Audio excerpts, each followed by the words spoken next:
Hey guys, and welcome to the May 2016 edition of Casual MTG. I'm Nitsahone, and this is a monthly series I do on my channel where I show you guys it's basically, a kitchen table janky build that's not intended to be an ultra competitive deck, but that can do some winning against other decks that are sort of built more with having fun in mind than with solely winning. These decks, are usually made around reject mythic rares, forgotten creature types, such as what we're looking at today, and so forth. Before I get to talking about the deck, though, I do want to remind you guys that I recently started a Patreon campaign, and if you enjoy my videos and other content and want to see it get even better, you can donate there if you wish. You can find my Patreon link in the description of this video. So this deck is built around a forgotten creature type, as already mentioned, and those are the Zubera. If you haven't played Magic for a really long time, like 10 years or so, and you've never encountered Zubera before, I wouldn't be surprised. Most of them never really made any sort of impacts anywhere in competitive Magic, but they are kind of a cool creature type. All the creatures in this deck, except for two of them, are Zubera. They're all spirits, though. And this deck is sort of built around just winning with the Zubera, and I'll explain how that works. First, we'll look at the 2-drop Zubera we have in here. We have 4 Floating Dream Zuberas. They're all the 2-mana ones are 2-mana 1/2s. There's whole cycles of these, but we just have blue and red in this deck. And as a 2-mana 1/2, when it dies, I get to draw a card for each Zubera that died that turn. So the more Zubera you have in play when it dies, the better. You get to draw more cards the more that are in play.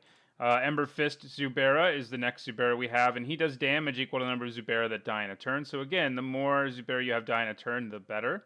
Then there are 4-drop Zubera. Again, actually, this is an incomplete cycle. There's only the blue and the red one, strangely. That's partly why this deck is blue-red.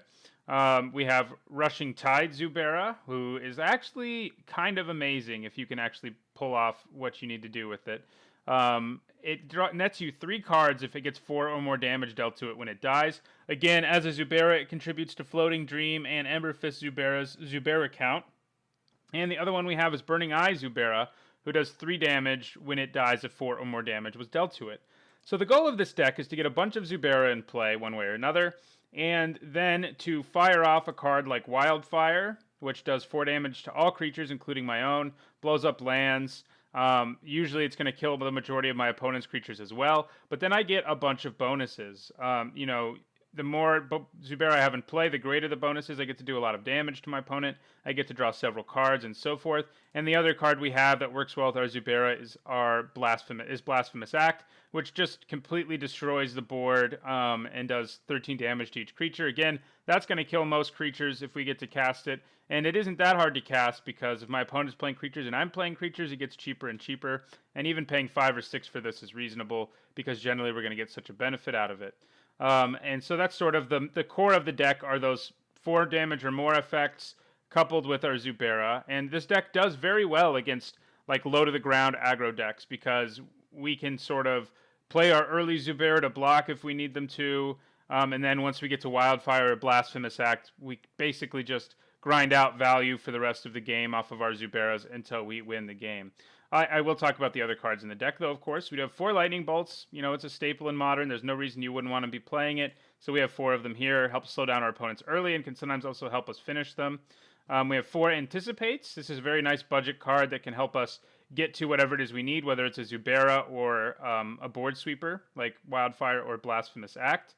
And so that's, one of the other few cards in the deck that's not a Zubera. We also have Followed Footsteps.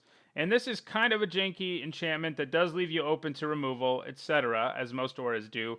But it has some pretty sweet synergy in the deck. If we stick this on a Everfist Zubera, we get more and more of those. It's almost better to do that than Burning Eye, because everyone that dies will do damage equal to the number of Zubera in play. If I'm allowed to get 3 or 4 Emberfist Zuberas in play and then get to fire off a Wildfire Blasphemous Act, my opponent's going to be in a lot of trouble. It even keeps people from attacking because if they have some huge creature and I triple or quadruple block it, I can just kill them potentially. So it's a pretty fun card to get onto Zubera, any of them really, but I think Ember Fist is probably where it shines the most, although Ember Eye is also quite good as well.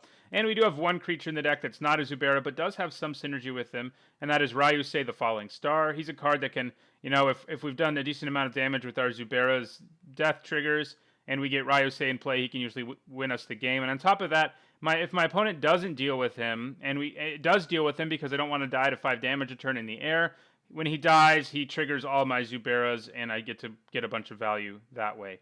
I'll talk about their lands a little bit too. They're basically what you'd expect, though. Fairly cheap lands like Shivan Reef, bunch of basics, and then 4 Fumaroles. I like the Fumaroles. They are another way that this deck can win the game in the later going, because this deck can also, by the way, almost end up milling itself to death, because Rushing Tide Zubera does not give you a choice, and neither does Floating Dream Zubera. I had a turn where I played Blasphemous Act and drew a ridiculous number of cards, not realizing I didn't have a choice.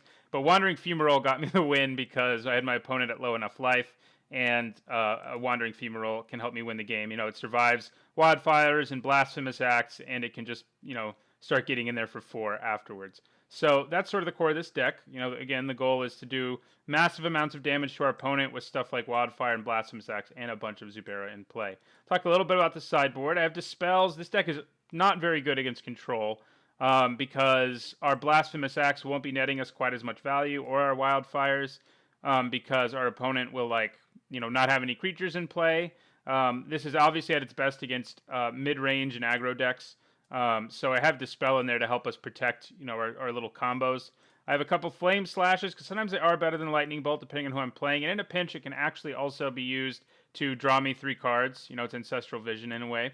Rending Volley is sometimes better than Lightning Bolt, depending on the matchup. Pithing Needles to name any sort of problem activated ability. Relics to deal with graveyards. Pyroclasms for against very aggressive decks. It at least does trigger these Zubera, and it can wipe my opponent's board. And then Roasts, because sometimes it's also better than Lightning Bolt, depending on who I'm playing. I will show you guys what this deck costs. It is quite cheap, as all of these casual MTG decks are. It comes in at about 14 tickets on Magic Online. I don't right this second have how much this costs for you in paper, but there'll be a deck list in the description for this video that you can click on, and it'll tell you on Tapped Out, and it'll also be in the name of the video once I make it. But basically, this is a really fun deck, and I hope you guys enjoy watching me play it. Hopefully we get to do some pretty silly stuff. Thanks for watching, and don't forget to like, comment, and subscribe.